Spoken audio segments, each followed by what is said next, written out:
Welcome to the School for Good Living podcast. I'm your host, Bryan Miller. I know that the world can work for everyone, but that it won't until it works for you. I've created this podcast to help you make the difference you were born to make. It's a series of conversations with thought leaders who are moving humanity forward. Most of my guests are authors, and in each episode I explore their life journeys and the work they do. I also ask them to break down how they've gotten their books written, published, and read, so that you can use these same strategies and tactics too. So, if you have a mission, a message, and the motivation to share it, this podcast is for you. Welcome to the School for Good Living. Dorie, welcome to the School for Good Living podcast. Thank you, Bryan. It is a treat to talk to you. Yes. So, Dorie, what's life about? I love that question. Let's just go for the life jugular right away.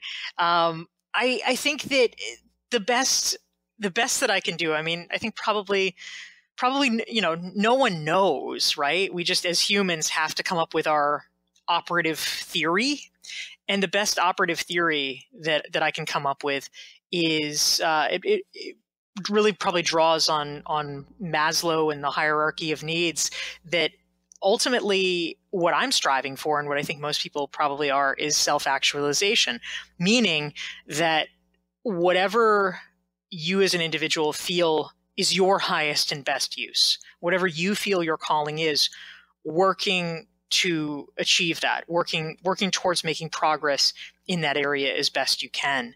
And it sort of brings up for me another piece of influential research that was done by Teresa Amabile of Harvard Business School, who wrote a book with her husband, Stephen Kramer, called The Progress Principle. And she and Stephen did a wide-ranging study of hundreds or thousands of employees, and they had them create a diary every day about what they did and how they felt about it, and really where they derived pleasure and meaning and satisfaction, or the converse, in their day-to-day professional lives. And what they discovered was that the times when people felt most satisfied, most at peace with where they were going, was when they made progress, even a small amount of progress on a daily basis toward a goal that they felt was meaningful. And I think that if we can kind of take that and have that writ large for our lives, that's probably where we're going to get the most meaning and the most long-term satisfaction. So when somebody asks you who you are and what you do, how do you respond? Well, if I want to get out of the conversation quickly, I'll usually say I'm a marketing consultant, because that sounds really boring. But if we're in a context where we're talking a little bit more, what I would typically say is that I write books and give talks, and my work is around helping talented professionals figure out how they can best get their ideas heard and recognized in a noisy and crowded environment. That in a lot of ways is the connective tissue that brings together the work that I do, whether it's writing or consulting. So now you've written 3 books, right? Reinventing You, which is all about defining your brand and imagining your future. Right? Standout, helping people find their breakthrough idea and how to build a following around it. And then Entrepreneurial You, which is all about how to monetize that, how to share it with other people in a way that adds tremendous value, and then be reciprocated by earning a living, right? Doing what you're good at and ideally what you enjoy. So with these books, and I want to share this, by the way, that when I met you, I think it was in November, December last year, in Washington, D.C., and we were at a Marshall Goldsmith coaches thing, and I've been in the middle of writing a book for a couple years, so I was particularly interested to learn when I met you and learn about what you did. And you didn't tell me you were a marketing consultant, by the way. That's because I like the look of you, Bryan. Thanks, Dorie. And you shared with me some things that really piqued my interest, and I went back that night after the singing and the champagne came out, and things maybe got rowdy, but I don't know because I wasn't there. You had inspired me in that brief conversation to go back to my hotel room. I had downloaded Standout. I read the whole thing that night. And what I love about that book is the idea about finding your breakthrough idea, right? I know many people who are engaged in the search for personal branding, and who are they? They might start with, who is my audience? You know, who am I trying to serve, which is totally valid, and what are their needs and desires? Or they might start with, what do I want to say? And they're trying to put maybe a large body of experience into a package of some kind. And what I love about your books is, and Standout in particular, is that it's very complex and makes it very simple. And so what I took away from that was I think you call it a breakthrough idea. Is this your term, a breakthrough idea, something that will help you stand out, right? Yeah. And for me, I just found such clarity, like such power and such clarity in that. And by the way, while we're talking about that book, how awesome that one to be the #1 leadership book of 2015 by Inc. magazine, one of the top 10 business books of the year by Forbes, Washington Post bestseller. You know, obviously, I've just talked a little bit about what your books are a little bit, and I've talked a tiny bit about how it's impacted me. But what I'm curious to know from you is, why did you write these? Like, who did you write them for, and what did you want these books to do for those readers? So, Standout and Entrepreneurial You, my second and third books, I really wrote for me, in the sense that, of course, I wanted them to be interesting to other people and to help other people as well. But I wanted to write them because I had a clear question that I wanted answered and a problem that I wanted to solve. And I think that they're probably things that maybe a lot of professionals do. Meaning, I had started my own business, my own consulting business in 2006. And I discovered pretty quickly, after throwing myself into the marketplace, oh no, how do I distinguish myself from all the other consultants out there? How do I create unique intellectual property so that my ideas actually get heard and, respected, and people feel like I have something useful to say?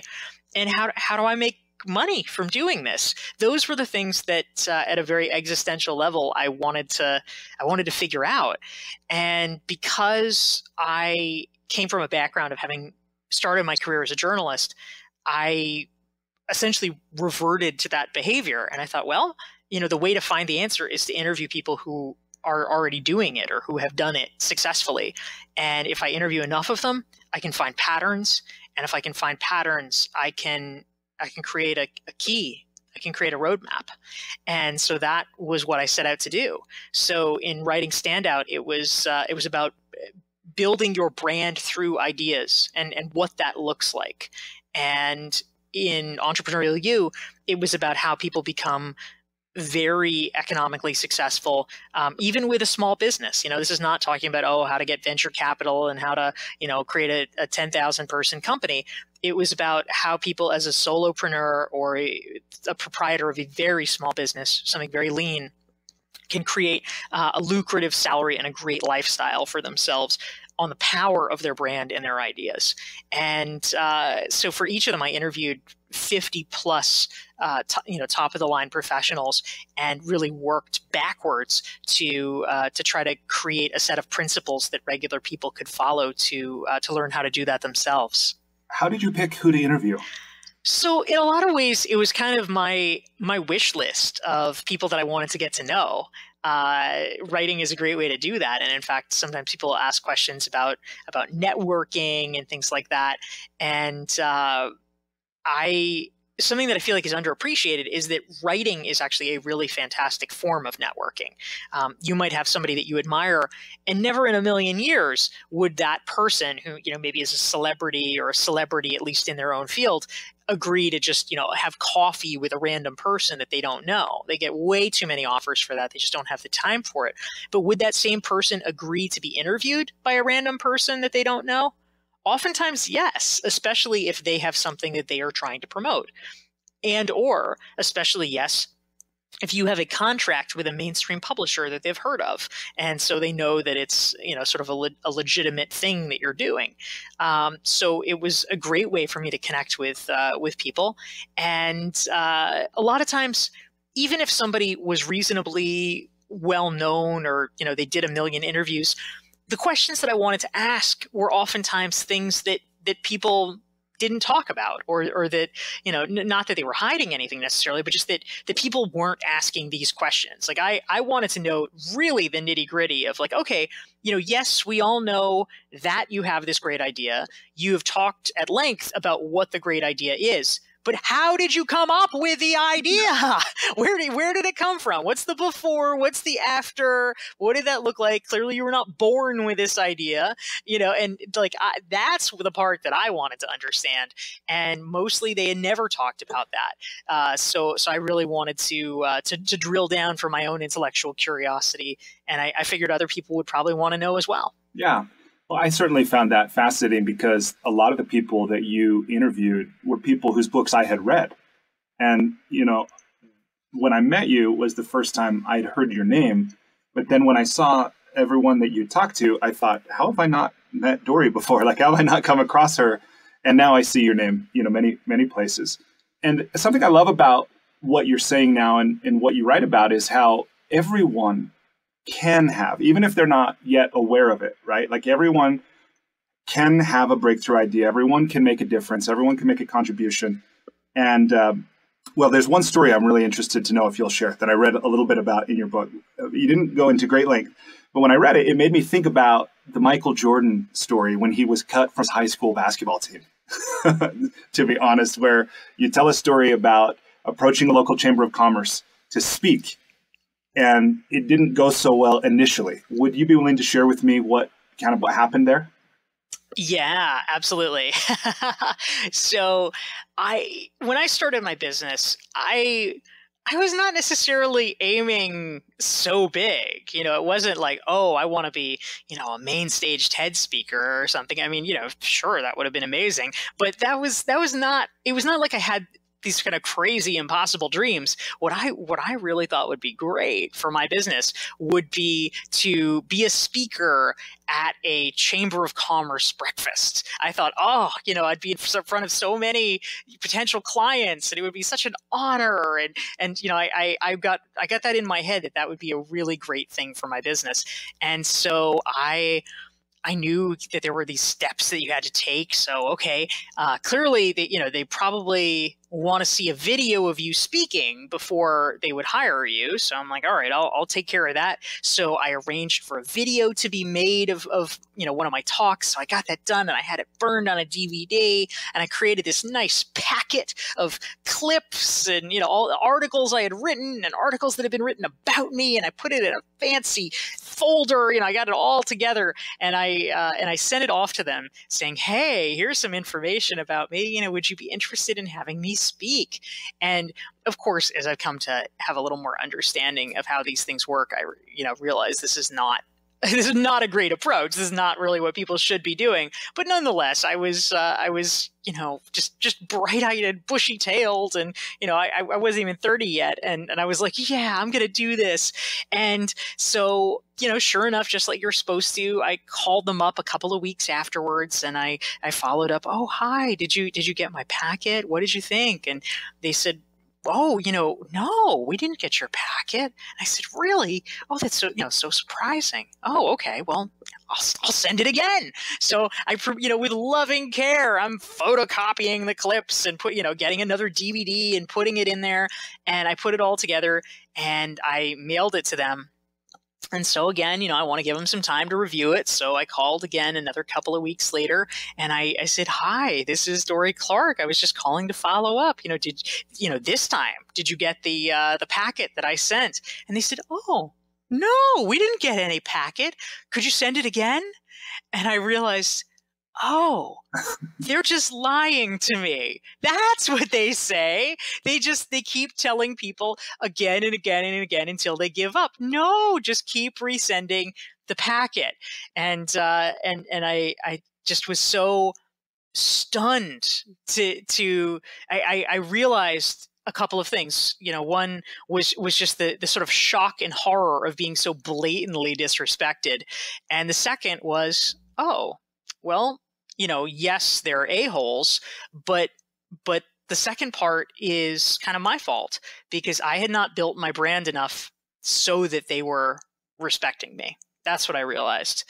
It was kind of, not that anyone should treat anyone that way, but I needed to make myself more famous. I needed to make myself better known so that people would not even think of treating me that way. They were treating me that way because they thought I was an interchangeable commodity, and I needed to take action to prevent that from ever happening again. So how much did you use that particular, episode as fuel? And I wondered, just because, like I said, I was at Michael Jordan's Hall of Fame acceptance speech, and he referred to the high school coach. In fact, he'd invited him there, and he was in the audience. It was like a big deal. And I know, Karl Malone talked about people that disrespected him, and it drove him to these really high levels of performance. And so I'm curious, and I know I might be reading something into something that's not there, but was that something that you referred back to, or was there anything, that drove you? Really, as you've achieved this level of expertise on being a recognized expert, what has motivated you, and how much did that story play into it, if at all? Well, it's, that particular one I feel like is emblematic, although it's not that, necessarily that particular incident, scarred me or anything. But I think that you are actually right, Bryan, that that there is a fairly large degree of not necessarily like, oh, I have to show these people or whatever, but just I was really bothered and angered when I first started my business that people by and large were so dismissive of me. And, and not everybody, of course. And I got business and I was growing it. But there were a lot of people that that really just acted like, oh, yet another person with a little business. And I knew that I was better than that. I knew that I had something to contribute. And the part that was frustrating, to the point about the Chamber of Commerce incident, was I kind of didn't yet know how to articulate it. It was still inchoate. And so that made me a little frustrated with myself that I kind of hadn't figured it out yet, or hadn't spit it out yet. But I knew that I had something to contribute, and it was it just made me ballistic that other people didn't see that or didn't take the time to see that. And so I became very committed to doing the work to get my business and my brand to the place that I wanted it to be. And in fact, I still do think about a lot of these things, about internships that I was turned down for, or about, people who, editors who didn't want me to write for them, or who just like never got back to me or something like that. Like I remember those incidents. I remember their names.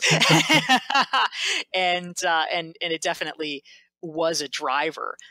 In fact, one of my mantras is because I feel like there are a lot of really, especially in the work of coaching and consulting and whatever, there are so many like super nice people, great people with great ideas to contribute.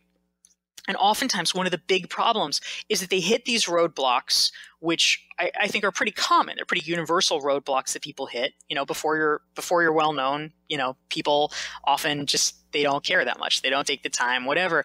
And so sometimes people will encounter that obstacle, and it will really make them doubt themselves. And they'll say, oh God, maybe they're right. Maybe I don't have what it takes. Maybe they know and I don't know. And I feel fortunate that I did not experience that. And it made me upset at the other person.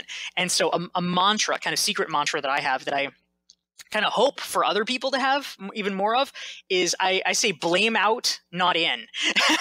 And if somebody is giving you a hard time, if somebody is doubting you, if somebody is trying to tear you down and say, this isn't good enough, whatever, it's like, no, you are not seeing it, and you will see it. You will see it. How do you balance that? I love that perspective. And at the same time, how do you balance that with a healthy, respect for the opinion? I mean, even I think it was in your book, Reinventing You, you talk about getting a 360 kind of yourself, inviting the people in your immediate vicinity to really honestly kind of give you feedback about yourself. So how do you know when to trust yourself and when to listen to the people around you? Yeah, so really important question. I think the key distinction that I try to abide by is that with something like a 360, you're asking for the feedback. I think that a big problem that a lot of folks encounter is that there is an infinity of people who are not qualified to give you their opinion. You've never asked them to give you their opinion, and yet they want to give you their opinion. And wait, you know those people too? And it's, sometimes those voices get inside your head and it can be really deleterious. But if you are asking people that that are close to you, that you trust for advice, then absolutely listen to that. But you have to exercise your editorial judgment. Does this person have, number one, do they have your best interest at heart? Are they somebody that actually cares about you? That's important. Number two, are they qualified to render judgment? You might have a friend that if he tells you your resume doesn't really look that great and you should probably try to fix it, you're going to listen to that. Meanwhile, that same friend might say, oh, Bryan, let me give you some fashion advice. And you might be like, you know what? I'm not necessarily going to listen to what he's telling me about fashion advice. You got to know what people are good for. And so, if you hear from, people who actually have worked in the magazine industry, oh, you might need to make such and such change to your writing style. Okay. They are probably qualified people. Listen to them. If your random friend is like, Bryan, I feel like you're using way too many hyphens, like, whatever. I love it.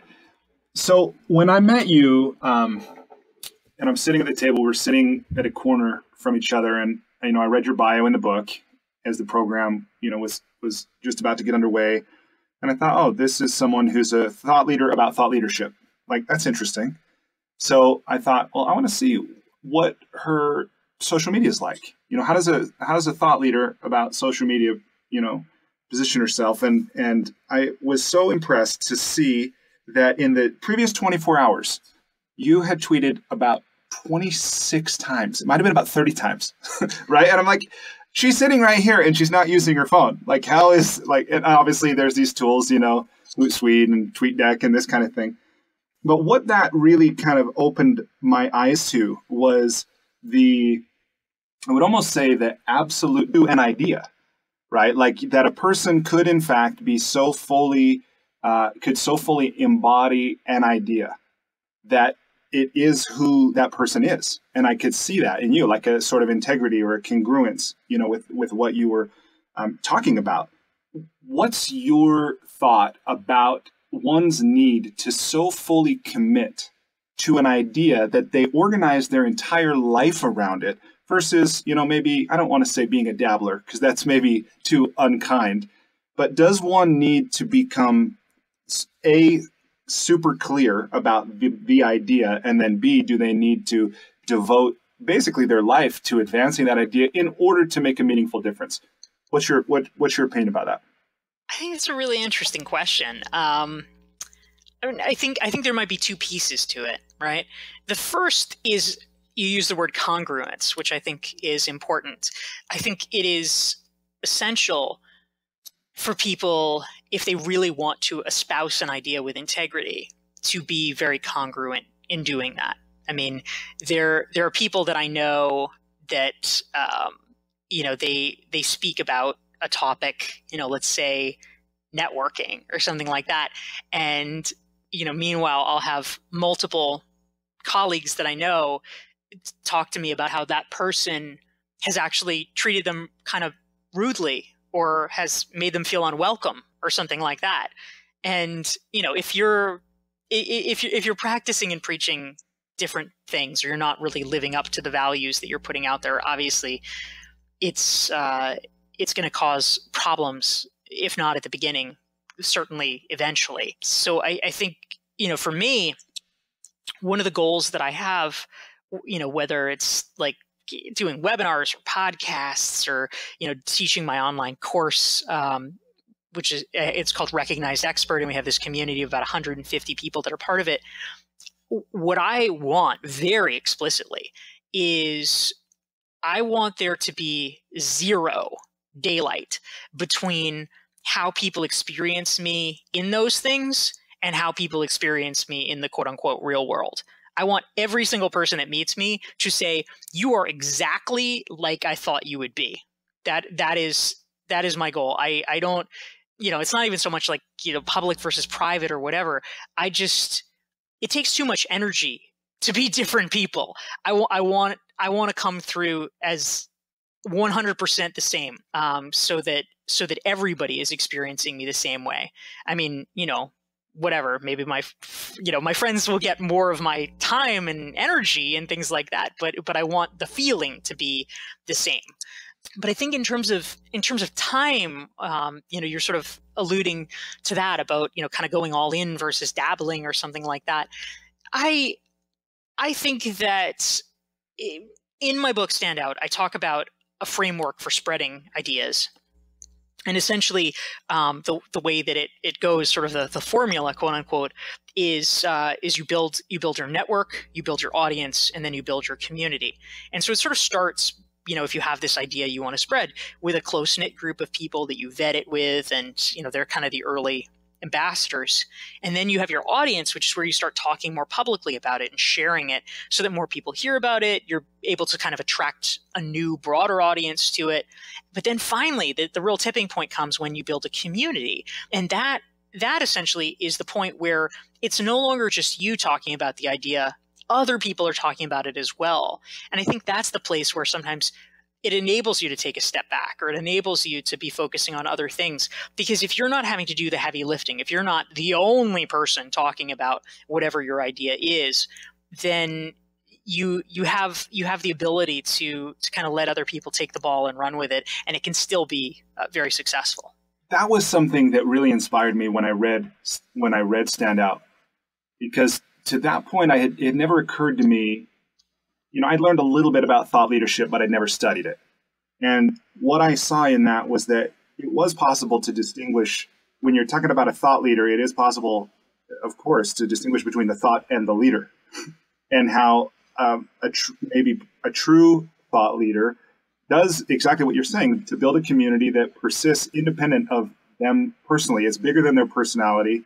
It's bigger than anything that they would do even in their lifetime, perhaps.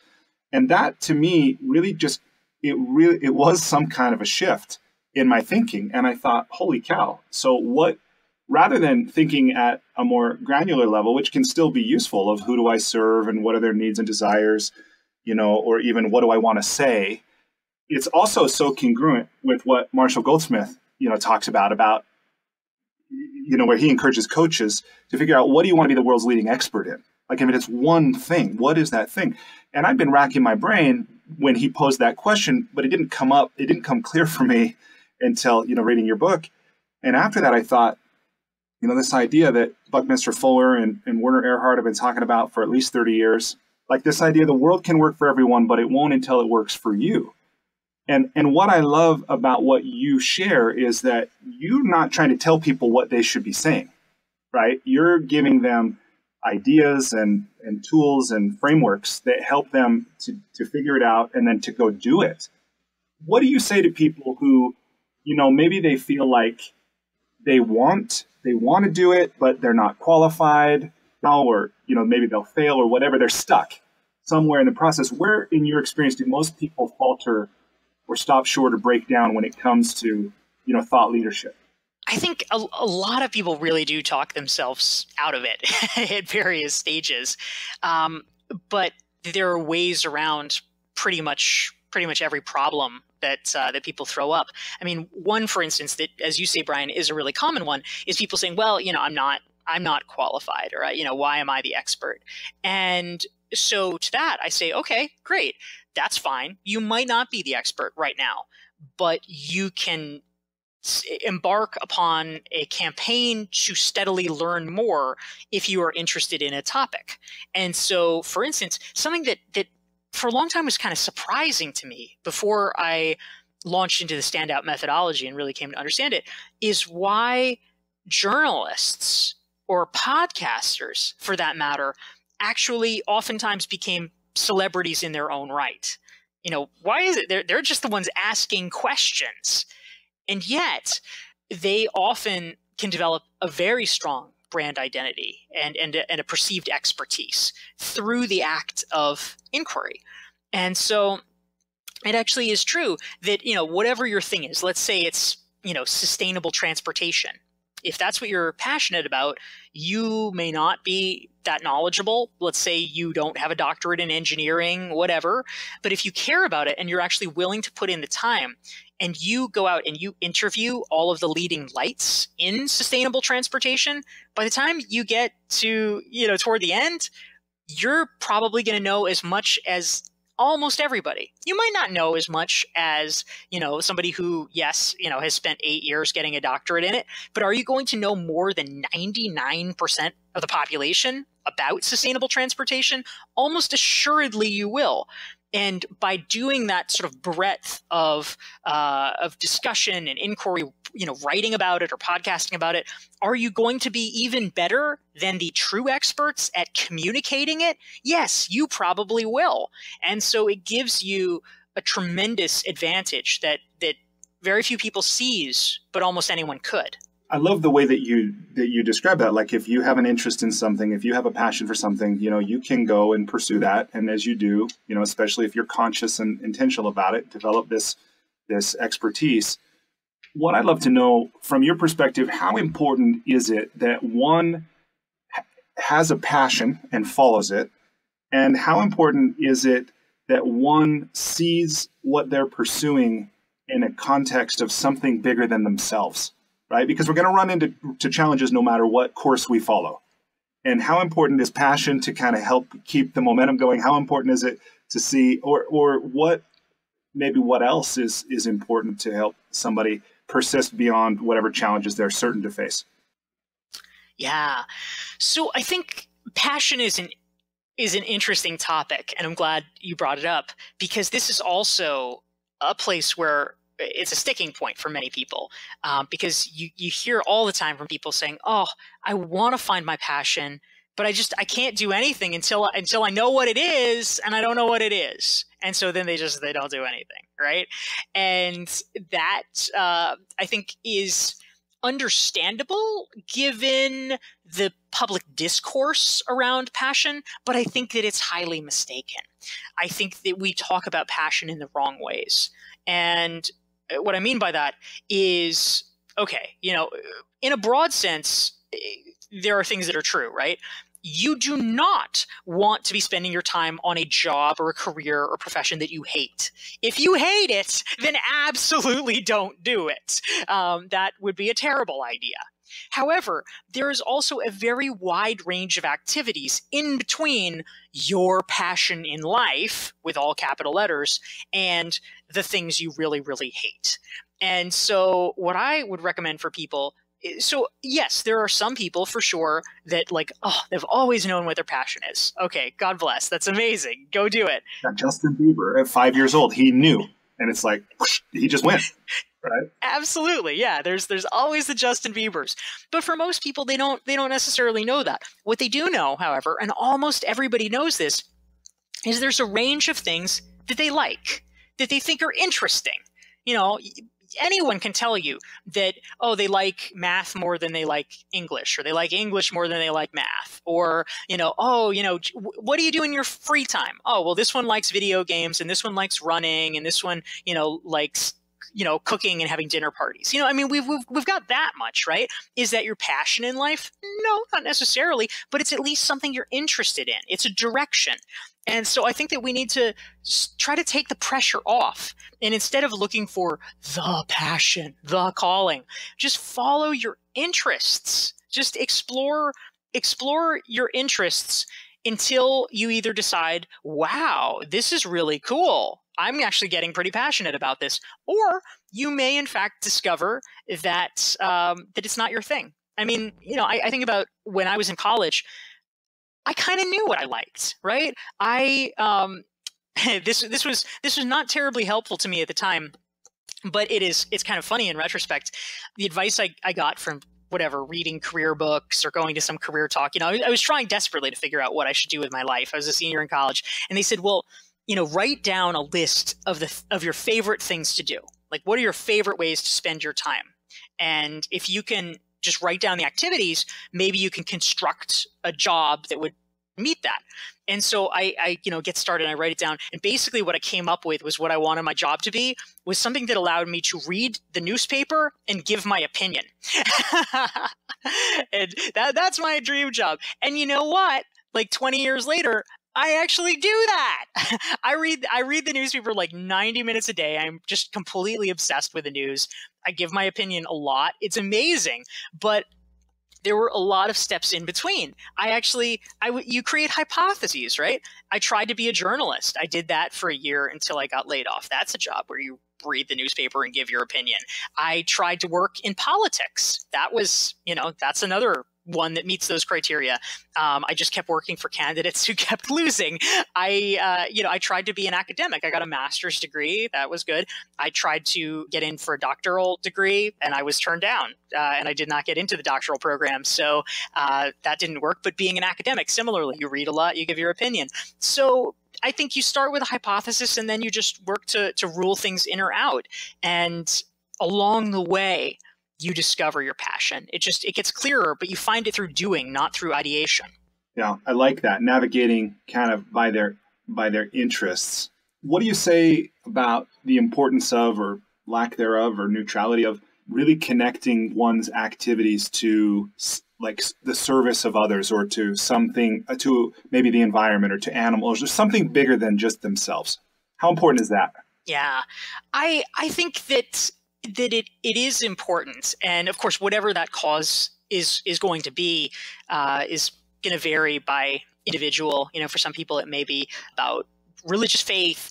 For some people, it might be about a political cause or something like that. For some people, it might be just as simple as wanting to help their family. I mean, you hear tons of stories about people who, let's say, are first generation immigrants. Maybe their family is slaved to get them to be able to go to college, and so they are like, no, I will not fail. I'm getting my 4.0 because anything less would be disrespecting the sacrifices that my family made for me. And so lifting the family up becomes a cause that can help move forward. To the extent that one can align with a cause that is truly motivating and truly meaningful, that can be a powerful insulator against some of the challenges and setbacks that people are likely to face. You have many interests, from what I can tell, right? And when I looked at your Instagram, I saw that it's almost like you have a cat Instagram. You've got, which is, I think, very appropriate for a writer. And I see from your bio that you've produced a Grammy Award-winning jazz album. You've done documentary filmmaking. Yeah, you get the whole rundown, Bryan. Jeez. So it can be challenging to focus for many people. And yet I see where you have a diverse, experience and set of interests, yet you've been able to focus. What advice do you have for people who maybe experience themselves as unfocused? Well, the way that I think about it for me personally is I used to get a lot of questions about social media in particular. I mean, I do a lot of speaking about personal branding and stuff like that. And so sometimes people would say, oh, I have a lot of interest. How do I handle that on social media? Like for Twitter, what if I want to tweet about a million different things? And what I would advise people, and I think in many ways this sort of applies more broadly as well, is when people are following you on social media, there is a certain brand expectation. And unless you want it to just be for friends, unless it's like, the brand expectation is like, hey, I'm Bryan's friend, so I want to see everything that Bryan does. I want to see what Bryan eats. I want to see Bryan's pets. I want to see Bryan's new car. Like your friends are going to literally care about everything about you. But if you want to reach an audience that is larger than just your pals that know you, then odds are they're not necessarily going to be so fascinated with every single facet of like, oh my gosh, is that avocado toast, Bryan? They're gonna want to connect with you around an issue or around a focus rather than just kind of random stuff. And so you have to think, what is that brand promise? And it is okay to intersperse it with miscellaneous things. That gives it a little color. You know, you're not this sort of monochromatic, like, oh yeah, all, it's just quote cards from Bryan on Instagram all the time. You know, like the people who might be interested in your professional stuff, they might like to see, like, oh look, isn't that so nice? That's Bryan and his wife. Or oh look, Bryan took that pretty vacation picture.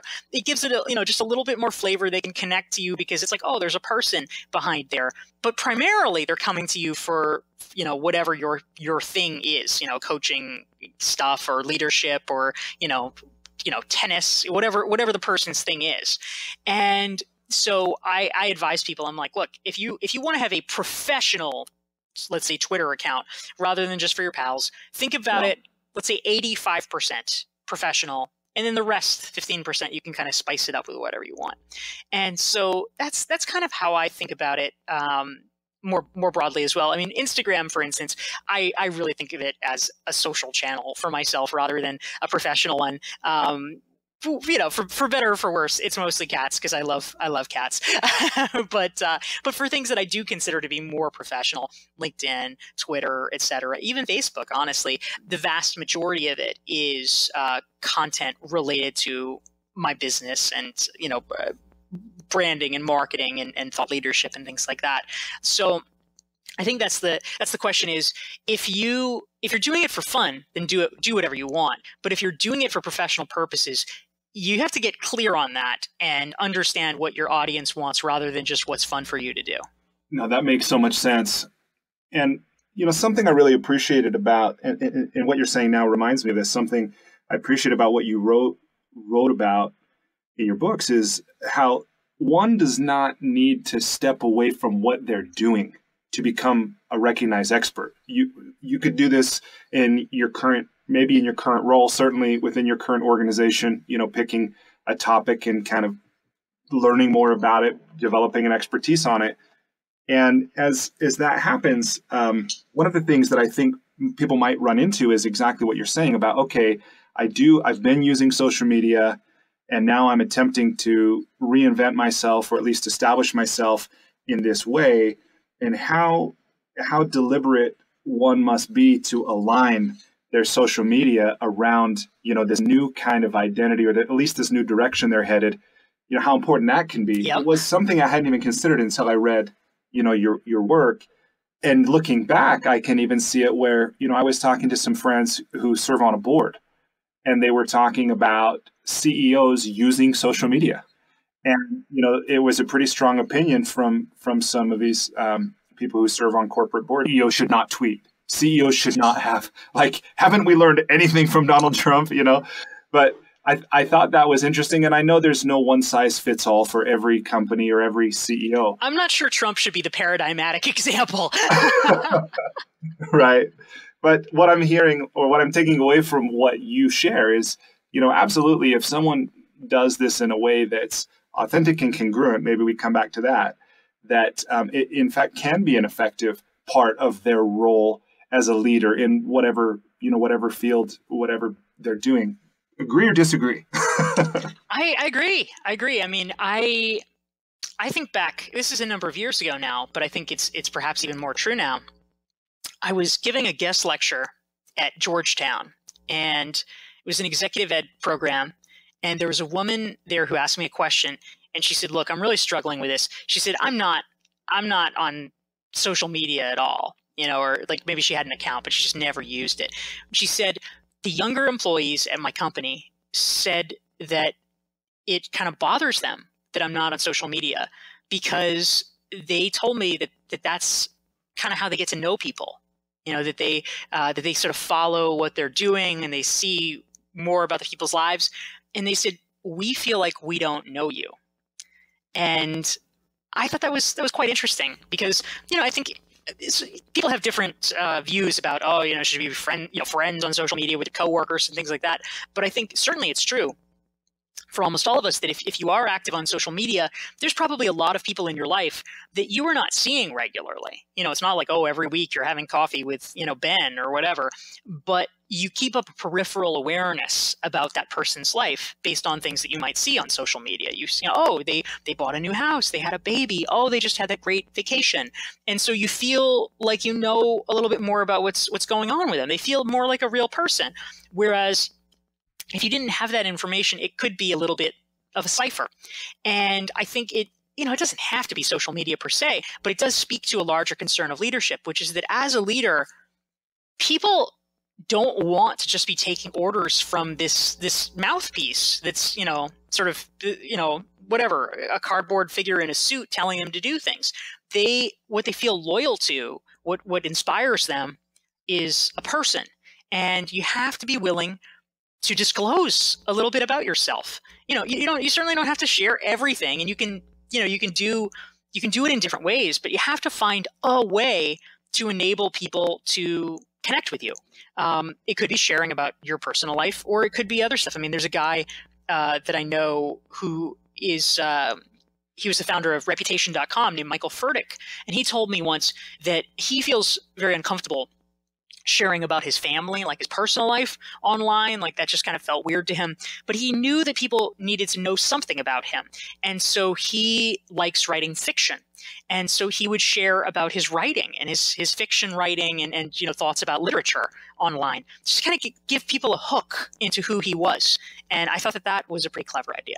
Authenticity is almost overused, but for good reason, I think. And what social media makes possible, I think, can be challenging. It can be confusing for many people.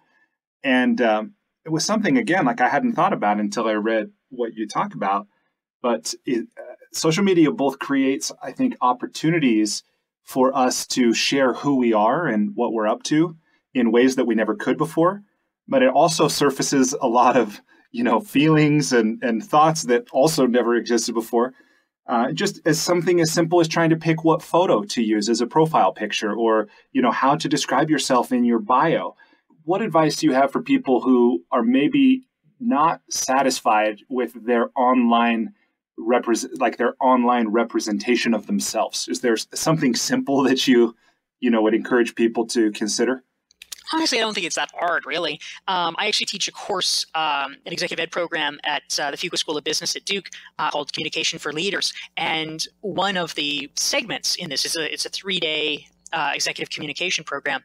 And so we have one day about presentation skills, another one about answering difficult questions, and then another one about social media. And during the day that we do social media, we literally just, I sort of give an overview of best practices and principles to follow and things like that. But part of it is that we literally just give people time, on their own or with a partner to update their LinkedIn profile, with it fresh in their head about like, oh, what should it be? How do you write a good summary? Et cetera, et cetera. They team up with a partner and they just sit there and work on it and do it. I think sometimes people, they either get stressed about it and so they don't know what to do and then they don't do anything, or just like they ignore it. Like I'll have people in the program and they'll say things like, wow, I'm really glad I'm getting a chance to do it. I haven't updated mine in 6 years. And meanwhile, they've had like 3 jobs in the interim. It's like crazy. What I suggest for people moving forward is that if you schedule 90 minutes into your calendar about twice a year, like every 6 months, you just put it as a recurring thing, like update LinkedIn profile. It's not like it takes a really long time. It does not. If you spend 90 minutes on it, 3 hours a year, you are going to have a pretty nice LinkedIn profile. Yeah, it's kind of just like getting your teeth cleaned. You just do it twice a year. Exactly. Okay, so I want to switch gears and go into the lightning rounds. The lightning rounds. Yes. Okay. So these questions were created with the idea in mind that you could answer them briefly. Of course, you can use as many words as you want. Question number 1. Please complete the following sentence. Life is like a... I don't want to say box of chocolates, but it's imprinted in my mind. Oh, how terrible. Is this a trick so that we're seeing how much pop culture has infiltrated our brains? Oh, that's sneaky, Bryan. I think I'm going to update that question by saying, with an answer other than a box of chocolates, please complete the following sentence. So let's try one more time. One more time. Right. Which, by the way, like 4 out of 5 Yes. people I test that with, they say that. Oh. But I'm surprised it's not. I'm surprised it's not 10 out of 5. Like it is in our cultural consciousness. Yes. Yes. Okay. So please complete the following sentence without using the words like a box of chocolates. Life is like a series of waves where you need to understand where you are on the wave so that you can understand how to ride it effectively and not fight it and get your face slapped. Okay. And my last guest, David G., by the way, said, life is like an ocean. So that's so perfect. So perfect. Okay. That's the collective unconscious right there. That's what we just experienced. Okay. Question number 2. What do you wish you were better at? I wish I were better at interior design because I just bought a new condo and that's stressing me out now because it is not a strong suit. Well, congrats on the purchase. Thank you. And the opportunity for personal growth. Okay, number 3. If you were required every day for the rest of your life to wear a t-shirt with a slogan on it, a phrase, a saying, a quip, a quote, something like that, what would the shirt say? Adopt a homeless pet. That is in fact the slogan that I have put at the end of the acknowledgement section of all of my books, as a reminder to people, if in fact they made it as far as the acknowledgement section of my books, that it is an important thing to think about is adopting animals because they're so great and they add so much to our lives, and also that it is a better move, really, to get a pet for free or close to it from a shelter rather than paying exorbitant amounts of money from a breeder when there are so many that otherwise risk being euthanized. And actually, Utah leads the nation in protecting homeless pets, thanks to the work of Best Friends Animal Sanctuary, which I've actually spent time volunteering at. So go Utah! Nice, beautiful, thank you. What book, other than your own, have you gifted most often? I actually am not sure that I have given the same book to more than one person because I don't want books to be a one-size-fits-all sort of thing. There are books that I really like, and I'll sort of talk about them a lot or whatever, but if I'm actually going to the trouble of giving a gift of a book to someone, I live in New York City, and I know that space is at a premium, and so I don't want to give a book to somebody just because I like it and I think it's cool. I want to give them a book because I feel like it is exceptionally salient to their personal circumstances. So I will try to give them a book that I feel like is the book that they need at the moment. So therefore, almost always it's something different. Very thoughtful of you.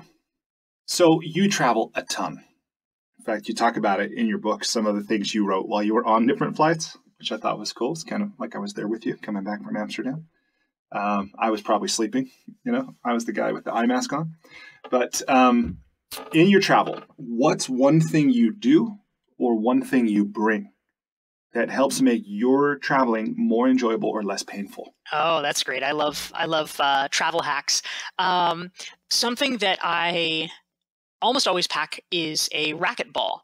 And the reason that I pack that is not so I can play racquetball, although I do love it, but it's because I was in physical therapy for a shoulder injury a number of years ago, and a trainer showed me that one of the best exercises you can do for your back or your sort of upper body is to lean against a wall and take a hard ball. It could be a tennis ball or a racquetball, and essentially just push against it with your back so that you're finding pressure points and knots, and you can use it to really dig in and relieve tension in a much better way than you otherwise could. And so particularly if you've been flying and you've been kind of cramped up on an airplane, that is a really great way that if you're having back pain or shoulder pain afterwards, that you can work to address that. Awesome. Never thought of that. And do you do it on the plane? No, once I've landed, like when you're in the hotel room. Okay, got it. What's one thing you've started or stopped doing in order to live or age well? Oh, I've actually gotten much more serious about exercise. So you go to Summit, right? Yeah.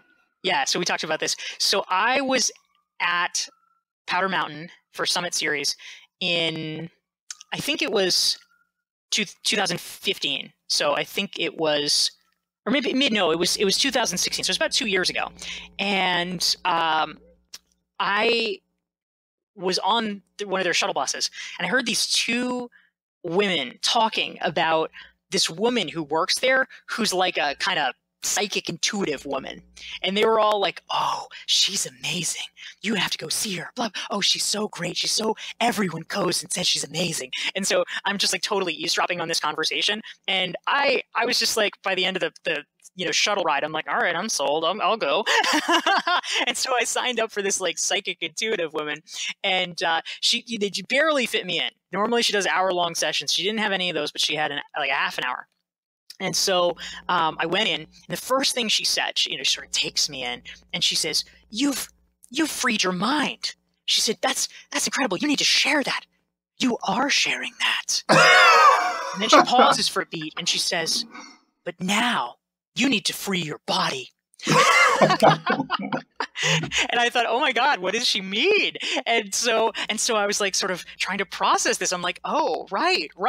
I have been a little bit like kind of Cartesian dualist here. I have kind of over-indexed on the mind.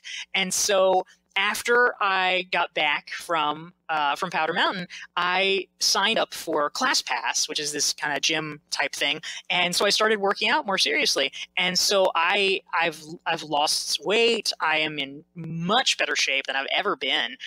So I've become kind of into fitness since then, which I feel kind of proud of. Oh, good for you.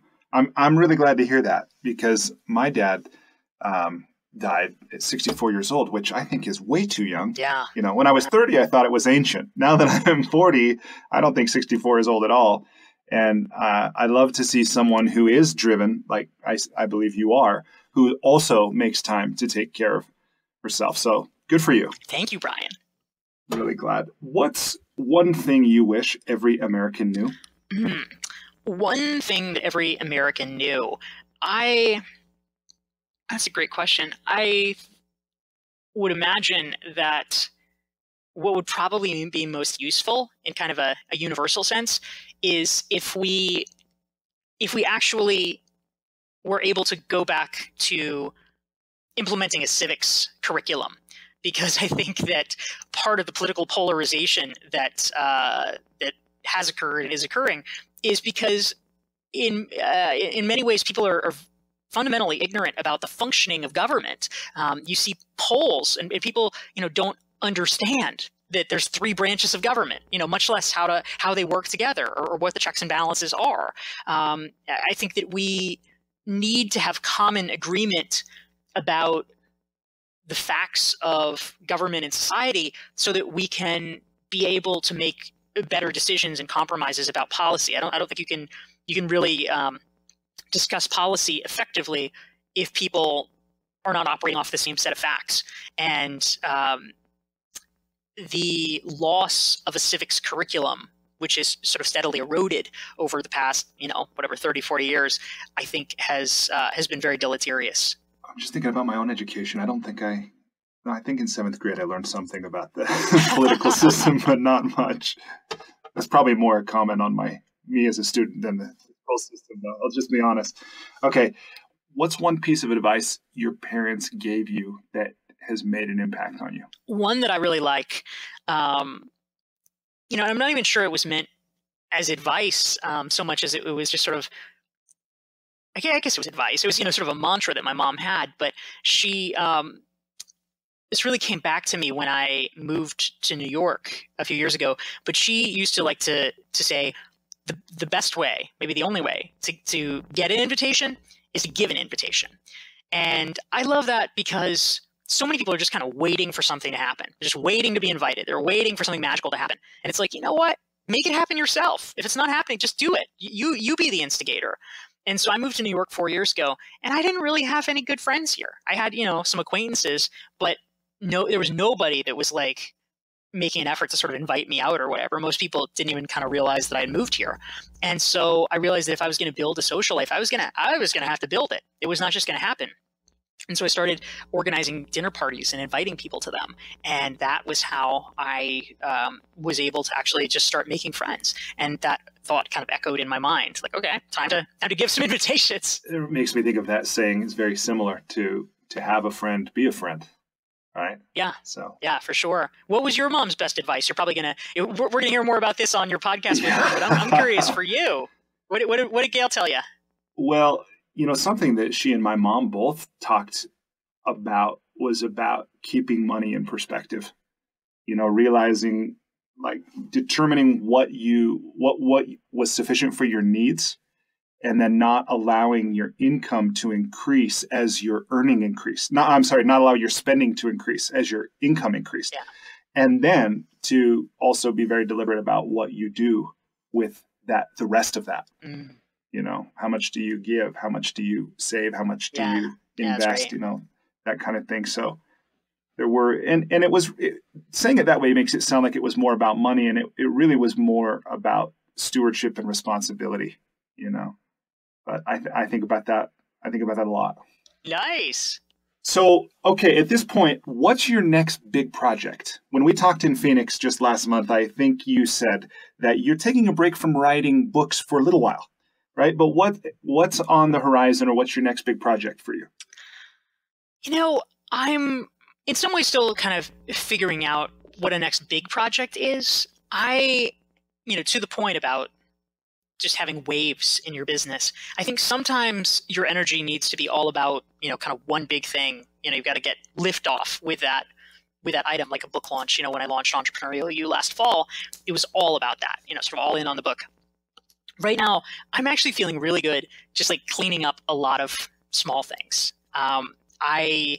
I did things this first quarter of 2018 that had been kind of hanging out at the bottom of my to-do list for a long time, and they all needed to get done, but they were never the most important thing. And but in the aggregate, it feels amazing to have done them. I redid my email autoresponder funnel. I got a speaker demo reel made. I am in the process, within the next week or two, of launching a new redesigned website. All these things that are pretty important, and so kind of cleaning the deck is important with that. It feels really good. Also, buying a condo. I mean, I've been looking for a year, and so to finally do that, and then there's a lot of pieces with that.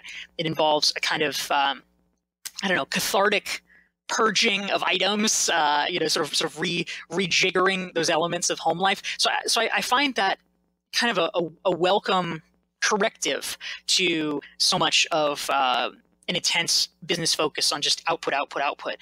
So I really think of it as kind of a time of strategic resetting. There's things I'm going to be working on later this fall. I'm probably going to be relaunching a productivity online course that I did, sort of expanding it and updating it and relaunching it. I am probably going to be starting for the first time to do some paid traffic to drive funnels for my online courses, because up till this point, it's all been organic. So those are things I'll be experimenting with, but I think of them as little bets. I think of them as experiments. In terms of the next big project, it's kind of TBD in a lot of ways, because I think of this as kind of a time of resetting where I'm figuring that out. What is to be in? Just space of possibility, right? Exactly. Everyone I know who has a website is either thinking about redoing it or in the process of redoing it. And I think this is the moment. Yeah, and you're there, right? So what's one thing that is guiding your thinking about your view, like something you're going to make sure not to do, or something you're going to be sure to do when it comes to this new website? I am certainly very conscious of making sure that it looks attractive on mobile, since more and more people are accessing things that way. I think that's increasingly important. Probably the biggest change for me is last year I got, again, these are all sort of staged incremental processes, but I got a lot of good photography done, and that has been really helpful. I think photography is a really underappreciated asset. I mean, video too, of course, but just having really, really nice headshots, really nice action shots of you can be tremendously powerful in sort of setting the tenor for a nice website. And really what I was aiming for, I'm sort of driving the social proof, right? So I've got the whole section of like, here's the logos of the clients, here's the logos of the news outlets you've been featured in, like all these things. What I'm aiming for is essentially to quote unquote look expensive, meaning how can you convey through the aesthetic of the website that you are a professional high quality provider that is not a commodity and should not be viewed as such. Someone who can effectively command and is worth premium fees. That's what I'm after. Yeah. You know, and I'm so glad you brought that up because, again, this was something I hadn't seen until I read your book, but talking about how in this day and age, information has become a commodity. Yeah. Right. And it's more important now than ever to differentiate, have a quality beyond just having great content, because that's kind of table stakes in this day and age. Right. So I love hearing that. And then again, the congruence that comes all the way through to the website, really no surprise at this point for anyone who knows you. That's great. Cool. Okay. So this is where I was saying this bit of an experiment. What I want to do now is I realize that not everyone who's listening to this will necessarily be interested to hear the next part, which I want to go into writing a bit about. Sure. Before we do that, of course, I could edit this any way I want and just cut and paste. But if in case I just kind of leave it in this long form, I do want to do these two things. One is I want to thank you. Thank you, Bryan. It's my pleasure, truly. And one of the ways that I have endeavored to express my gratitude for you devoting your time and sharing your expertise is that my wife and I have a charitable foundation, and one of the things we do is we loan money to entrepreneurs in developing countries through kiva.org. Oh, how nice. So we made a $100 loan on your behalf to a group of women entrepreneurs in Tanzania called the Mawenzi Group. They provide transportation services, and they'll use the money to operate and grow their business to serve people in Tanzania. Oh, that's so great. What a thoughtful idea. Thank you. Yeah, it's pretty cool. And then I do also want to ask, if people want to learn more from you or connect with you, what should they do? Well, thank you. Probably the best way, the repository, and oh my goodness, when this comes out, hopefully the new website will be out, is to send them there so they can take a look and see if it looks expensive. Yes, so Dorie Clark, DORIE. Right, DorieClark.com. Yes, DorieClark. There's more than, resource-wise, there's more than 400 articles that I've written for places like Forbes and the Harvard Business Review and things like that, so folks can access it that way. And my newest pride and joy is the 88-question Entrepreneurial You self-assessment that I developed that actually walks people through how to think about creating multiple income streams in their own business. And so folks can get that at DorieClark.com/entrepreneur. Yeah, that's so beautiful. And again, written from someone who walks the talk. You talk about having 7 income streams, like very deliberate, very conscious. You don't try to do everything, but you share about the different possibilities people can, pursue if they want. So I haven't done that yet. I'm going to look at that. That's really cool. So thank you for that. Cool. Okay, so coming down the stretch here, the third part of our interview is about writing. Yes. So I'd love to get into some of the particulars about the strategy and tactics you continue to use to make your books a reality. I want to start by asking you about something you wrote in Standout, where, if I remember right, you said that you prefer to write, or maybe you only write, in 4-hour blocks, right? And then you also quote, is it Cal? I want to say Cal Fussman. Is that his name? Cal Newport, maybe, like the deep work guy? Yeah, the deep work. Yep. Deep work. That's right. Thank you for that. So tell me about how well that works for you to block out 4 hours at a time and then have the discipline to adhere to it. If I understand that right, or you do something different, just what that looks like. Yeah, absolutely. And so the caveat here is that it depends on the type of writing project, right? Like if I'm doing a blog, I can bang out a blog in a much shorter period of time, an hour, let's say. But the reason that I like to write books in 4-hour increments is that if you want to write the book effectively, at least, in my world as I do it, it's not just these sort of staccato pieces. What I like to do is write it in order so that it flows. And so you have to figure out, okay, this piece that I'm writing today, how does it connect backwards to what I've already written? And then how does it connect moving forward to the stuff that's going to come the next day? And so in order to do that, you sort of have to review what you've already written. You've kind of got to, figure out, like, just get the narrative arc in your head. And that involves a little bit more research. It involves just a little bit more time to get in the flow of it. And so consequently, I feel like I am better able to achieve that and not have to be constantly reinventing the wheel or reminding myself where I am, getting oriented in the material if I'm able to do it in a half-day block. I have found that more than 4 hours, usually my effectiveness diminishes. It's just hard to maintain that level of concentration. And less than 4 hours, I am too often spending a lot of time reorienting myself and not enough time being able to actually write. Yeah. What's a typical day? And maybe this differs time of year or, whatever specific projects are going on.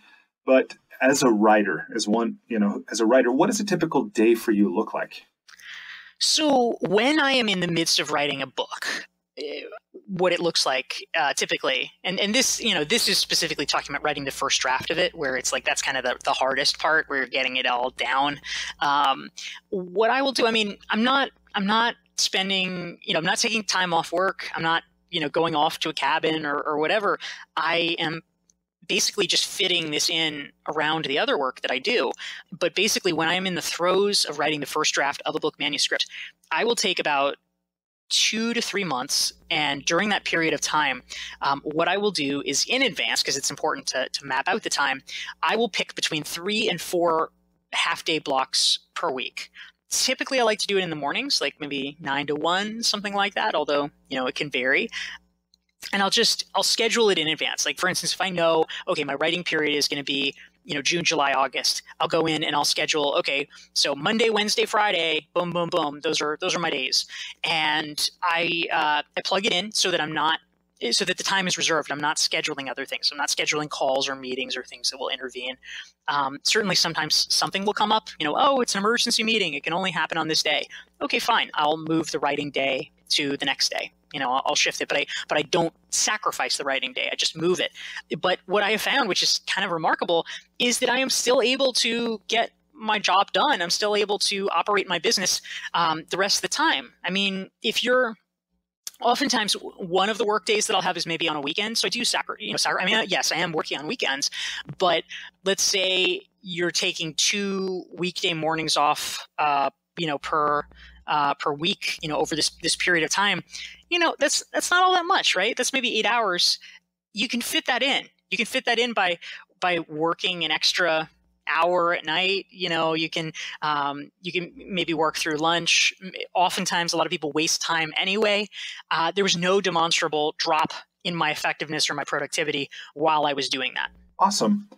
So I'm trying to hold on to beginner's mind here, right? Because my experience when I ask published authors is almost that, it's so natural, and it's almost like it's so natural for them, but it's almost magical to others, right? And it sounds so easy. Just block out these times and then stick to them. And what really gets in the way, in your experience, what really gets in the way of people, because as well as anyone, how many people say they want to write a book, right?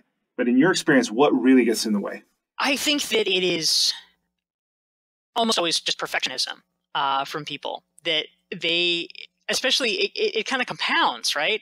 That the longer you've been saying, I'm going to write a book, like if you've been saying that for like years and decades and whatever, by the time you actually turn it out, so the thinking goes, it's going to have to be like a masterpiece. If you've been talking about it for that long, it's going to have to be like the world's greatest book to justify you having talked about it for so long. And so they just get tripped up because, like, what if it's not a masterpiece? Well, guess what? It's probably not going to be a masterpiece, because the first time anyone does anything, it's usually not that great. I mean, it's probably okay.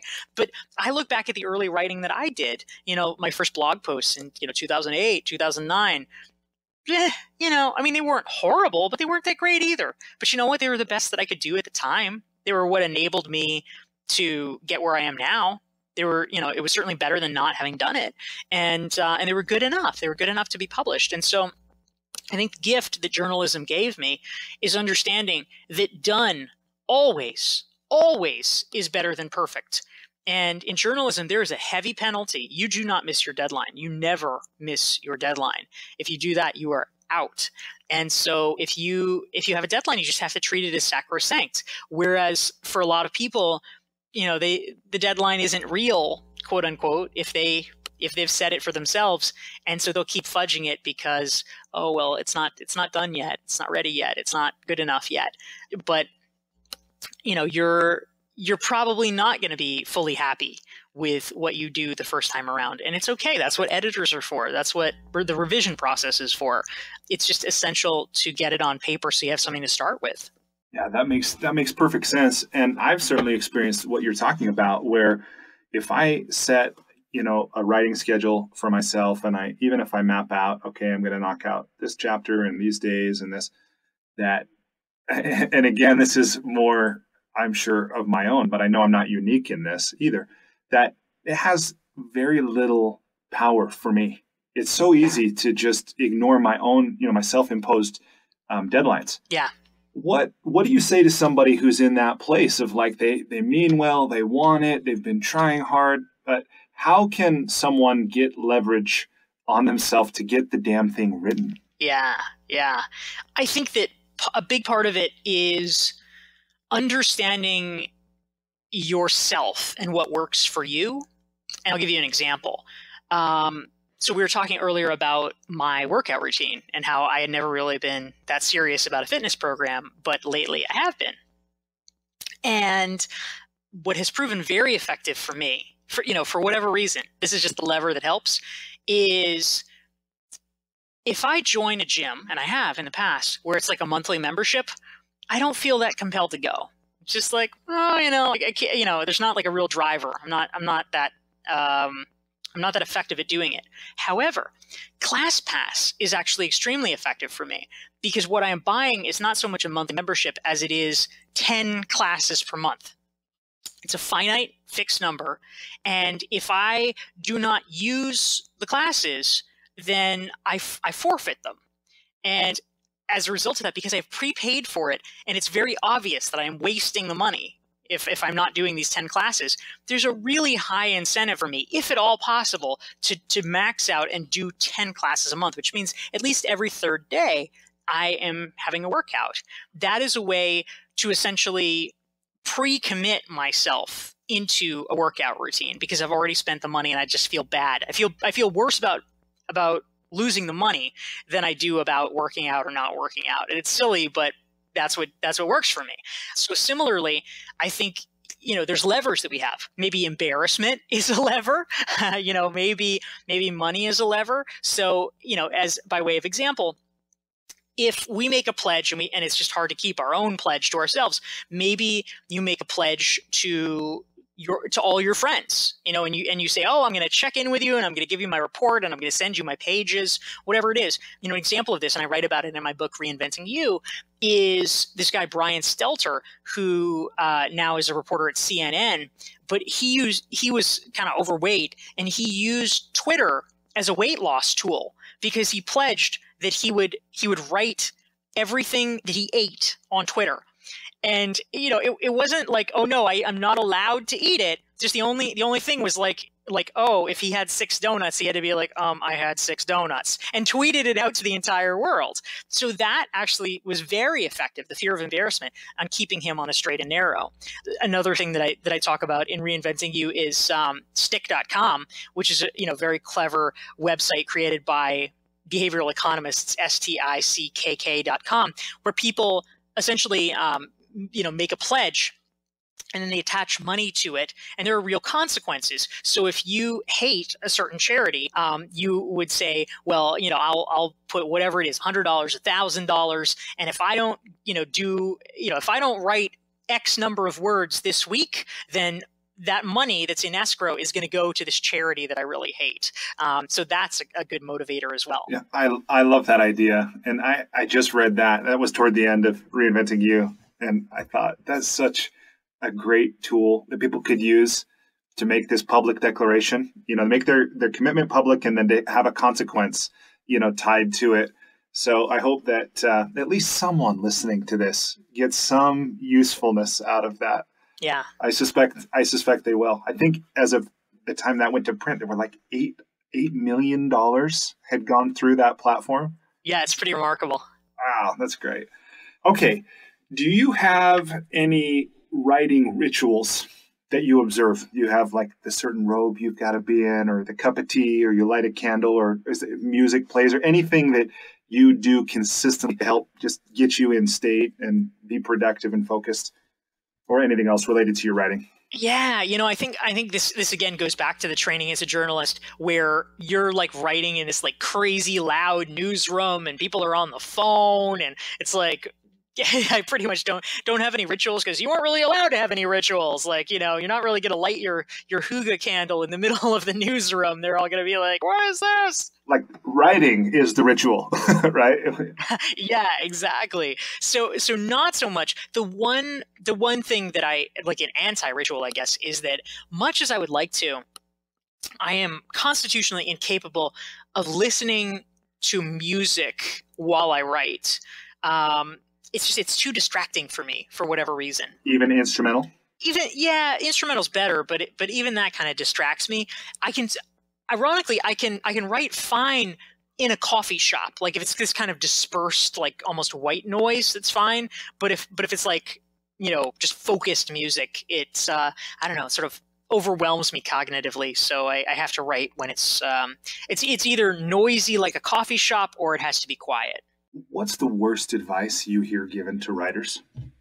In a lot of ways, the typical advice is actually pretty good. It's just so hard for people to implement it. I mean, some of the things that you hear the most often are like, just write every day, write until you find your voice. All these kinds of things. I feel like that's pretty solid, right? I mean, it does take a while to find your voice. You have to experiment. Once you get comfortable with sort of like your style, then it's great. You can just tap into that very rapidly. But early on, you do have to kind of play around a little bit. It's practice. It's sheer output. I wrote for Forbes for about 3.5 years, and I did over 250 articles for them. I mean, it was a very high volume. It was a minimum of 5 posts per month. Usually I was doing between 10 and 15 per month. And being able to do that and to learn how to do that quickly and intuitively was very helpful for me, because after a while you get the template in your head of how it's supposed to be and how it's supposed to feel. And then it just becomes automatic. You can kind of tap into it. But up until then, it is there's a learning curve. Yeah, no question. Well, then one thing that you talk about is the importance of headlines, right? And with blogging being a way that people can go about establishing themselves as a recognized expert. Again, content, to be honest, people aren't likely to say anything that's never been said before, but they can say it in their own unique voice. And it can say it in a way that is genuinely useful. Yeah. My limited experience of blogging is, I'll pour my heart and soul into writing a piece, and then and then the headline's almost an afterthought. Yeah. Yet the paradox is that the headline's what is going to attract somebody's attention, and they're going to decide if they want to read it on the basis of that. So what advice do you have for people as it relates to headlines? There's actually a cool tool as well, Bryan, that I'll mention, and I'll see if I can find it. I'll shoot you a link for it. But it's called the Headline Analyzer by a company called CoSchedule, and it's really neat because they've these things are all a little bit subjective, but they've found a way to systematize the process. Here, I'll type it into the chat box for you so you can share it if you'd like with other people. But Awesome. basically, it allows you to put your draft headline into their little algorithm, and they analyze it to score it based on how unique or interesting or memorable they think it's going to be and how well it's going to be received. And so you can test different headlines against each other to see which, at least they suspect, will perform better. And over time, using that can begin to educate yourself a little bit. But some of the key principles to keep in mind: if you can promise an outcome, or something very clear that people will learn from it, something specific, that is powerful. Like a post like "How to be a better leader." It's like, oh, snore. Like, we've heard that a million times before. It's just like, okay, great. What's going to be new in here? But one of the best headlines I've ever seen, and I write about this in my book, Entrepreneurial You, there's this guy, Chris Winfield, and he wrote a blog post that went super, super viral. And the headline, it was a productivity blog post. The headline that he wrote was "How to Get 40 Hours of Work Done in 16.7. Boom! People flipped out. He managed to get, he was very clever about it. And he had a content upgrade at the end that people could sign up for, so that they had to give their email address for it. He managed to get 15,000 email addresses off that one article. I mean, it's just shocking. And so he was able to do that. But really, okay, you boil it down, and in Entrepreneurial You, I interviewed him about how did you come up with a headline and how did it work. And, basically this article, right? How do you get 40 hours of work done in 16.7? This is basically like how to be more productive, or it's how to get, twice as much work done in the same amount of time. That's basically, what that article is. But instead, he came up with a different way of saying it. It was just different enough and just specific enough. Like, 16.7? Yeah. He must have measured that carefully, that people just absolutely freaked out and loved it. So I think there's magic there. And then, of course, in Reinventing You, I talked about another technique that is great that was written about in Copyblogger, the popular blogging site, called the Cosmo test, which is that you basically just look at the headlines of Cosmo magazine, which over the years have been tested to the nth degree to make sure that they are uniquely attractive to people. And then you can just substitute in your own words. So instead of, 10 red hot ways to be a better lover, you could have whatever, 10 red hot ways to be a better commercial realtor, something like that. Yeah, I love that. It's almost the fortune cookie game right there, the Cosmo. Thinking very seriously about, or at the beginning stages of getting a book written, how clear are you about who you're writing for? Like in the moment, do you have a specific person? Do you have like an avatar or profile that you're like, how aware are you in the act of writing, like who your audience is? And how important is that for a writer? I really just try, particularly for my latter two books, Standout and Entrepreneurial You, because they were books that, as I mentioned, were just topics of fascination for me. I tried to just write a book that I would be genuinely interested to read. Like, I think sometimes we have different standards about what we would want to read and then the things that we're writing. And I just really wanted to write something where I felt like if I was reading this as like a consumer, like if somebody else gave me this book, would I find it fascinating? Would I find it fun and interesting and want to tell people about it? So I wrote it to kind of entertain myself. And I figured that if I could meet that bar, that probably a lot of other people who share those fascinations would like it as well. But I do think that having a reader, having a sort of ideal avatar in mind, is very useful because it helps ground it. It helps you make sure that your tone is consistent throughout, that the level you're aiming at is consistent throughout, and just kind of creates a good filter for you. No, that makes sense. What technologies do you use that make your writing like possible or better, than it would be without them? I wish I had a fancier answer. I don't really. I type everything on Microsoft Word. I don't use, outlining things, Scrivener, whatever. To me, that stuff is like, I'm sure it's great, but I think of it as like, oh my God, I don't need to learn one more piece of software. Like, I don't need to take the time away from my writing to learn this thing for my writing. Right. It's all these things are just really possible to do, totally stripped down. I'm writing I'm writing books the way that we were taught to write essays in middle school, like my biggest hack, I do, coaching clients, and I do strategy sessions with people. And on Friday, I had a strategy session with a woman who's a corporate C-level executive. She wants to write a book. And so she had these ideas and she wasn't kind of sure how they fit together. And I said, look, very simple. This is a framework that I think I first picked up from Alan Weiss, who is an author who writes about consulting. And, it's just such a simple rule of thumb. And I think it serves everyone well.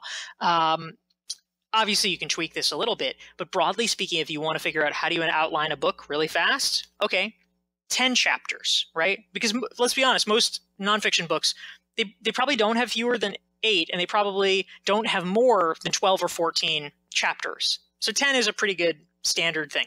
10 chapters, 25 pages apiece, and then for each chapter, you say, okay, what are 5 subsections for each chapter? So 5 subsections of 5 pages apiece. If you can outline that, then, it's super simple to write that book. You just, you bang out a section at a time, you move through it, you have a plan. Yeah. I think people make it way too complicated.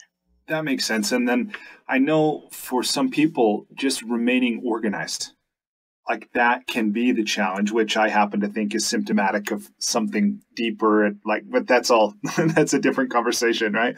But for somebody who has this idea, they have the intention, and they're moving into the act of writing, to be able to, I love that idea of just say, well, look, if it was 10 chapters, what would they be? And if there were 5 points under each one, what would those be? And probably everything you think you want to say at this point is going to fit into that somehow. And if it doesn't, maybe it's not a part of that work after all. Yeah. And the act of getting this flat, on the page is going to help you clarify your thinking. So then a question that comes up for me, because I think this is fallacy, although I know it's not always a fallacy, is that people think, oh, I'll just get someone to write my book for me. Yeah. Right. And to be honest, I lived in that space for quite a long time until just about a month ago when I said, nope, I will write it. And I got leverage on myself by inviting 30 people to go through a group coaching program where I email a chapter. It's a module every week that's a chapter of the book. And so my deadline is Saturday at 9 a.m. So smart. And, my friend Joe, who's working with me, has configured it. So, I'm working in Google Forms. And at 9 a.m., whatever state that Google form is in gets emailed. Whoa. So that's my deadline. Yes. Right. But where I'm going, there was a question for you in this, which is bringing in others into the process, whether they are ghostwriters, collaborators, editors. What's your experience, that in your personal experience, what works well about bringing others into your writing? It's very important to realize, if you are working with a ghostwriter, just how much effort it will still take for you. I think that sometimes people might imagine, oh, I can just outsource this. But of course, the point of a ghostwriter is that ideally you want them to capture your voice. You want them to be telling your stories accurately. And so even if you are working with them, it is a super close partnership that's still going to take a lot of your time. So sort of understanding that it's probably going to take as much, or sometimes maybe even more, of the time that you would spend in writing it yourself, because you have to tell it to the person and evaluate and edit and kind of get it right. But yeah, I think that certainly there's a lot of different mechanisms for this. I mean, sometimes it could be a ghostwriter. Sometimes it could be a writing coach that you have, where maybe you just want to sort of do general skill building, and that person can kind of help you and evaluate. Let's say you want to get better at something like blogging. That person could sort of look over a number of your things and be like, oh, Bryan, I noticed there's sort of 3 patterns of things that you typically do where I feel like if you made this change, it might be more effective. And, sometimes just that level of coaching could be helpful. Also, certainly there's outside editors that people employ, that even before they work with the editor at their publishing house, they have their editor go over it and make it good, make it better. So there's a lot of different ways of going about it. So I think it can be an important part of the process. But as with all things, you really want to make sure it's a good fit. When it's not, it can it can sort of drag out a process or make things more challenging. So I would over invest in the time up front vetting the person and having a lot of conversations to make it, to really see that they get you and that it's a good match in that way. No, that makes a lot of sense. Okay, so 2 more questions. Number 1, what are the qualities of a well-crafted sentence? Wow. Qualities of a well-crafted sentence. I would say I am certainly not a literature scholar, so my answer is perhaps a little bit more utilitarian. But for me, a great sentence, at least in nonfiction, which is my genre, is a sentence that conveys its idea so perfectly you are unaware of the words and only aware of the ideas. You don't want to, it's not like fiction. It's not like you want people to sit back and be like, my God, what a beautiful sentence. It's like you are not Gerard Manley Hopkins. You do not want people, talking about, the sibilance, the imagery, no, you want a sentence that is clean and clear and crisp and that gets the idea across without a lot of fanfare. And if you're able to do that so that it conveys the idea without calling too much attention to itself, I think it's a good sentence. I love that. And then my other question is about, I believe the industry term is blurbs. Yeah. People that blurb your book, right? So when I look at Entrepreneurial You, which I've got right here, this is the copy you gave me in Phoenix. Yes. Appreciate that. When I go online and I read what others say about it, and especially where this is often at launch, and now I know there's such thing as advanced reader copies and things like that. But what I wonder is, like, do all these people really read the book? And I've noticed, like, I pay attention. Some of them are written in a way that, they're not claiming they did. They're maybe more speaking about the person. And this is maybe for a more advanced author, somebody who's coming to the end of a manuscript or going to build their platform or something. So here's my question. When it comes to blurbs, is your experience that authors will sometimes draft those on behalf of the reader, or talking points, or saying you might want to say something like this? I mean, how does that happen as a practical matter? Many busy people, right? Lots of blurbs. Like, how does that happen? And by the way, and how valuable do you think those really are? I think the blurbs actually are pretty valuable in the sense that they provide social proof. Not necessarily that it's a good book, but that the author is well networked. Those are different things, but it is useful to know that they're at least high status enough that they have people that you have heard of who have agreed to blurb for them. Again, it doesn't necessarily speak to the quality of the book, but it is an interesting indicator, and one that I think that people would find valuable in some way. Do people write draft blurbs for the people? Yeah, absolutely. If you have someone that's a sort of celebrity, or just a well-known person that gets inundated with requests, the 5 minutes even that it would take them to come up with their own blurb is just cognitive energy that they don't necessarily have to spend. So they might want to do something for you, but the idea of, like, oh God, another 5 minutes where I have to figure out something like relevant and salient and whatever to say, it can become burdensome. And so it is very common to ask if they would be willing to do the endorsement, and then say, hey, if you would like a draft quote, just let me know. Happy to provide one. And, of course, they might make amendments to put it in their own voice or something like that. But offering that is very common. Cool. Will you end by sharing a piece of encouragement or inspiration for anyone listening who is maybe stuck or confused or frustrated, or, on this writing journey, or whatever they're trying to express? Yeah, absolutely. I mean, for me, I had always wanted to write a book, and since the time I was a little kid. And there were a lot of hurdles. I wrote 3 different book proposals in 2009. That was when I decided that I really wanted to get serious about it. And one of them, my agent didn't even want. She's like, that's not a book, that's a magazine article. Ouch. The other two, she decided to shop around, and nobody wanted them. Literally nobody. They got rejected by everyone. There was one publisher that gave it like a little bit of interest, and then they were like, no.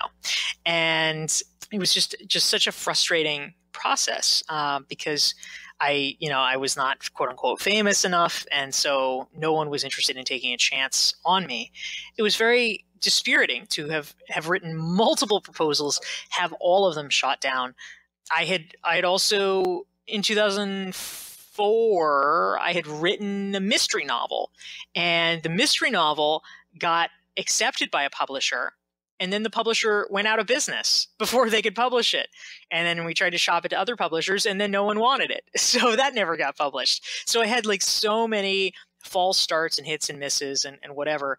But I kept at it, which is, the one thing that, you can say is like, you just keep moving forward.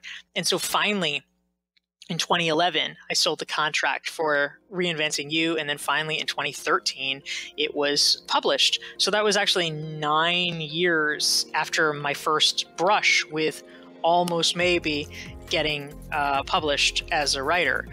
So it was kind of a decade-long quest to be able to even get my first book published. So I would just encourage people who are on the path to recognize that there may be many setbacks and rejections, but that doesn't mean they're right. It doesn't mean that your stuff isn't good. It just means you need to keep going. I love it. It's so beautiful. Thank you for sharing that. Thank you, Bryan.